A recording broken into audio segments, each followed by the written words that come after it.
Go back to 1 Timothy again, where we left off this morning. 1 Timothy chapter 3.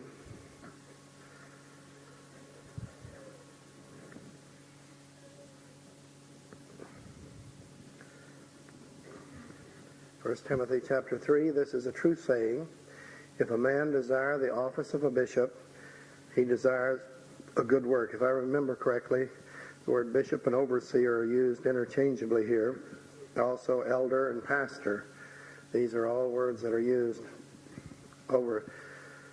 So if you want to know something, I'm the bishop of this church. You can call me Bishop Worley if you care to. I've always thought it was a little silly, these titles that people tack on, you know. By the way, if you like titles, I can tell you a place in California where you can write off and you can get any title you want. You can get Monsignor, or you can get, for, I don't know, $25, $30, you can get a certificate certifying that you are definitely Monsignor, or the Most Reverend, or just any title you pick out. They'll hang it on you. Bishop, Archbishop. You see a lot of these titles flaunted about as if they mean something. Well, you know, Jesus never did bother too much with titles, did he? And I don't think that anybody who wants to follow Jesus, let's see, the object of the follower of Jesus is to be a servant, isn't it? And you don't need any little stepladder to climb up above everybody, do you? So you can be the highest. But if you desire the office of a bishop or an overseer, if you desire to be a leader in God's people, you desire good work, it says. And notice it says he does. It doesn't say she. I would take it then that the leadership is put firmly in the hands of the males, not because women are not good women or godly women, but because they were not, in God's economy, not designed to be put in the position of leadership where they can be subjected to all the pounding of the evil angels, which will come upon anybody who moves in that position. And a bishop then, he's got some pretty high standards to meet. He must be blameless. Oh boy. That means without blame? Ouch. I didn't really want to preach this. I wanted to skip and go to the next chapter. But I was afraid some of you would be so persnickety you'd notice it, so I decided we'd have to go through it. And I knew the Lord would notice it if I did it. All right, the husband of one wife, he must be vigilant. I thought he was supposed to be asleep at the switch and let anything go. Vigilant. He must be sober. That is, capable of making sober judgments. Can't be frivolous. Can't be fly-by-night. Of good behavior. He just really gets nasty, doesn't he? Given to hospitality. Apt to teach. Not given to wine. Uh-oh. No tippling. Not even of a good luck cocktail or something. Alcohol is out. You know, kings and priests were forbidden to take alcohol. And who does Jesus say he made us to be? Kings and priests. Not given to wine. No striker. That is, he's not one going around hunting a fight. Not greedy of filthy lucre. Oh boy, that one needs to be run by. The filthy lucre problem is really heavy with us, you know. Filthy lucre. That's money. He cannot have dollar signs for eyeballs. If he does, he's disqualified. And one of the biggest problems we have is greedy grabbers after the money. And I can tell you some horror stories along that line. Of people who gave their confidence to a leader and he skinned them alive. But patient, he would put that in there. That makes it hard too, you know. Not a brawler, not covetous. He can't be one who's constantly running around wishing he had somebody else's stuff.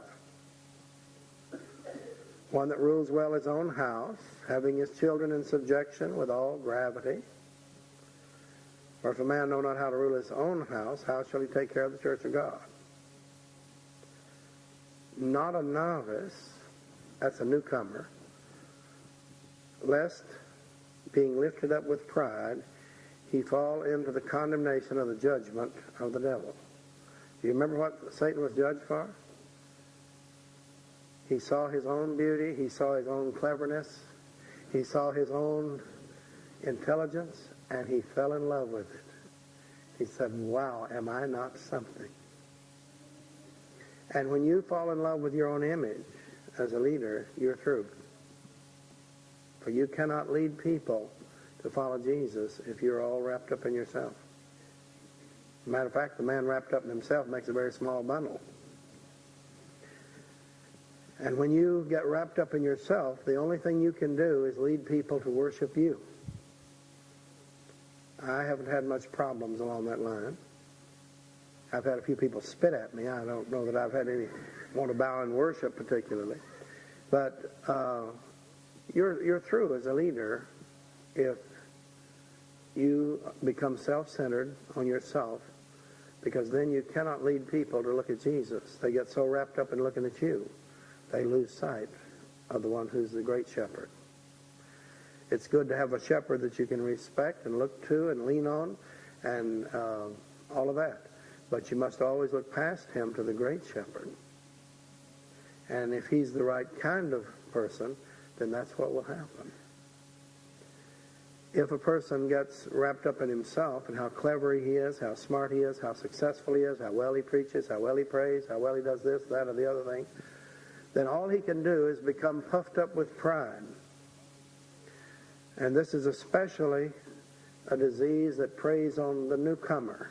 It's very easy for a newcomer to come in to the things of the Lord, and God will bless. And once he blesses, the gifts begin to flow and everything. Well, the next thing you know, he said, well, I've got it all. That old toad frog's been sitting around here for 20 years. I'm already up past him. You'd be surprised that old toad frog will be around when you're gone. A novice who gets puffed up can only blow out. Don't kid yourself that God sent you here to change the course of human events. If he sent you here at all, it was to get into the flow of God so you could be blessed and become a blessing to others. He didn't send you in here to be a cuckoldbur under the saddle. He sent you here to be a blessing. And if you become a constant irritation, God will dump you. He didn't send you here to criticize this ministry. It was going before you ever came. It'll be going after you leave. And for those who've been here the longest, it's still chugging along like it has been, isn't it? The people who've been here, there's been no particular change. Don't think that because God sent you in, suddenly you're going to change the whole course of human events. Baloney. You're not. But if you want to fit in with the program and go with God, he'll use you, bless your family. And I just say that because every once in a while you find somebody comes in, well, we got it. Hegwish concentrates on deliverance too much. Friend, we were concentrating on it before you ever came on the scene. There's been 14 years of it. You only been here a year or two, 3, 4? I got news for you. Brother Ed Bergens, what were we concentrating on when you first met Hegwish? Yeah. Noah, what were we concentrating on when you got here? Rob, what were we concentrating on when you drifted in? Erickson's, how about you? Bob Gregory, one of our old hands back there.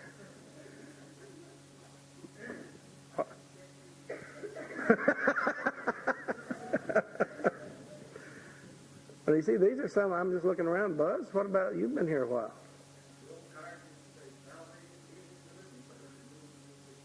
Yeah, we hadn't even changed our business card. It still says the same thing at the top. Salvation, that's first. Healing and deliverance, it's the same thing. Never, we haven't found any reason to change. The program is the same. You say, well, I'm tired of that. Well, then go someplace else. They play in church, lots of places around here. Come see me out and direct you to several that are just having a ball. Some of them are worshiping the demons out. Ha ha. I don't know where they're going. They're not going anywhere, that's for sure. There's a lot of places where there's a lot of religious furor going on. If that's what you like, fine. But Hegwish is still in the same place that God put her, and she ain't going to change as long as you got this old cantankerous preacher at the head of it. How many of you like it that way? Some of you look like, amen. No, I deliberately didn't look because I didn't want to be looking you over. Sure as I looked, I'd look at the wrong person. They'd be smiling. I want to look at somebody that's sour. No, seriously, Hegwish, people have come and gone, and we're not cantankerous about that. Alice, you've been here a long time. Were we doing something different when you came? Same thing. Aren't you burnt out yet? Nope, you're not. You still bawl every time you start talking about Jesus. Yeah, all right. See, she hadn't changed either. She just talking about Jesus, what a mess she was, and then she goes to squalling. You can't hear anything she says. The tears are already starting up here. It's wonderful, though, to get to thinking about where you came from, isn't it? And we've had a lot of people come and go. Some went out through the hugging line, some went out through the huffy puppy line. But a lot of the people who left, many of them were headed for the undertaker, or they're headed for the insane asylum when they got here. And they at least were in better shape when they left here. In some ways, they at least were over that. And I just say that, if you wonder why I'm so persnickety, I've just been around a long time. I've seen so much come and go, and I just seen this going best I've ever seen, and that's the way she's going to go. And I'm just as happy about it. And you say, well, I don't agree with you. That's all right. You think I'm wrong, and I know you are. And so we just agree to disagree, see? But as long as you don't try to stop the church from moving forward, you won't have any trouble out of me. You can't ever tell. You sit around here long enough, you might be convinced yourself. A lot of people have stayed and got convinced that God indeed is doing a wonder work. And he's going to continue to do this. There's not going to be any changing. The only thing we're going to do, we're going to go deeper into evangelism, deeper into deliverance, and deeper into healing and miracles. That's all. The basic course is not going to change. Because I'm convinced those are the three things that will produce everything God wants. It'll produce holiness without hypocrisy. It'll produce holiness without Pharisaism. It'll produce everything God wants. It'll produce power. And it's going to certainly produce a lot more than we've seen so far. A lot of people every once in a while I run into the story, somebody said, well, he thinks they've got it all. Why, you haven't listened to me preach. How many of you ever heard me say there's much, much more ahead? See, people don't listen. They listen to what they want. Pick it out. And I'm not fussing. I'm just making flat statements. I just thought it'd be nice, just nobody here but us. And we just put it out on the table. Huh?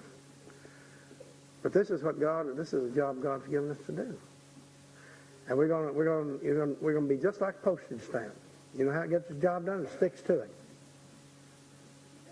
And God gave us a job as a little church to stick to the job of giving out and sharing what he shows us about deliverance, salvation, and healing.